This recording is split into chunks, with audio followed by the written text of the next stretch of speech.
Hello, everyone. So I got home from Rockville yesterday, or maybe it's Friday, whatever.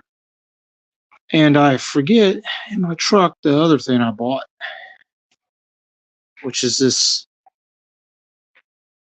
glass ashtray it's from a Savings and Loan Association, Effingham, Illinois. Because who doesn't like saying Effingham? It's an odd name, but from what I understand, there was a local surveyor, and that was his last name. But this is a neat little ashtray. It cost me $2.50, so I didn't feel like I had very much in it. Now, the lucky find. So I always go through my coin in my pocket. Took one look at this, saw the 64, and it didn't register at first. I started to stick it in the little container I take to sell coins back to the bank or the record shop. This is a 64 Denver dime that somehow got in my pocket change this weekend. So someone gave me this without realizing it was a silver dime. This is 90% silver, probably worth about $1.50 to $1.60 in melt. If you went to a coin shop to buy these, you'd probably have to pay at least $2. Awesome to get for nothing, for free, that is. Now, what we got here, it claims to be 100 mils of 3/9 fine gold, 1 troy ounce. On the back it says gold bullion, one, and down here at the bottom this is 1 ounce. It says, "In God we trust, United States of America, Buffalo." Now, how do you know it's fake? Well, that's how. Magnet picks it right up, and it will not do that with real gold. Not sure what's inside this, but this is not gold. This made to look like a Mexican Libertad gold, but if it was, it would say gold on it, and it would say 1 ounce, 1 troy ounce on it in the fineness. The reading does not look right. Eagle eating the snake.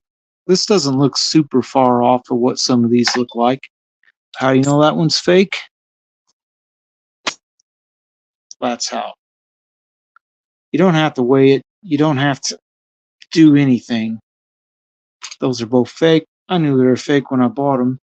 I bought them off a website that I'm not going to identify because they don't need any help sending this stuff in, because they make all kinds of fake replica copies of coins and other bullion, including silver, which I have focused on, like this thing. Now, this is a design of silver round that generic looks kind of right, although it's a proof edition. I don't know if they make them in proofs, but it too is fake. So you have to be on the lookout. This doesn't even weigh a troy ounce with the plastic case. By the way, this thing came with a plastic case, but it's not real.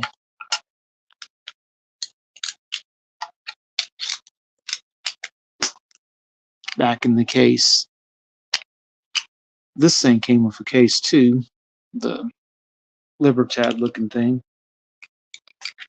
but it too is not real because the magnet Well, it holds, even with the plastic, the magnet's strong enough to hold these. Not, doesn't hold it super tight, but this is definitely not real. Now, what I've seen is some of these things are made out of tungsten, and people have cut off the gold and revealed the tungsten on the inside. Something you need to be looking out for, especially if you're going to buy a 10-ounce gold bar. And you'll pay a 10-ounce gold bar price, which gold's almost $2,000 an ounce. So you're talking about a $20,000 item. You want to make sure it's real, so you better deal with a reputable dealer. That's all I got to say about that. So we're going to cap this off and talk about lucky find. You always look in your pocket change, because sometimes you get lucky and find something like this.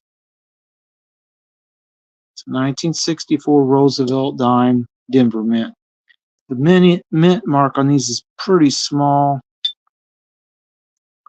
It's right there next to the center torch at the bottom. Real small. It's a Denver. Found it in my pocket change.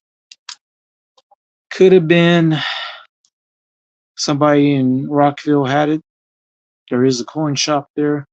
I don't think they would have left a silver dime in their change. And besides, what I bought from there came out even. I didn't get any coin from them, so it had to come from someone else. Well, I rephrase that. I bought some silver coins like this Walker.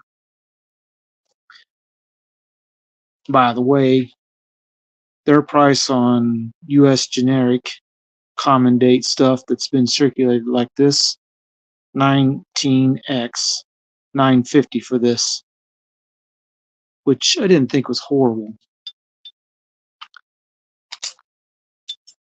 But that is pretty much what I wanted to talk about.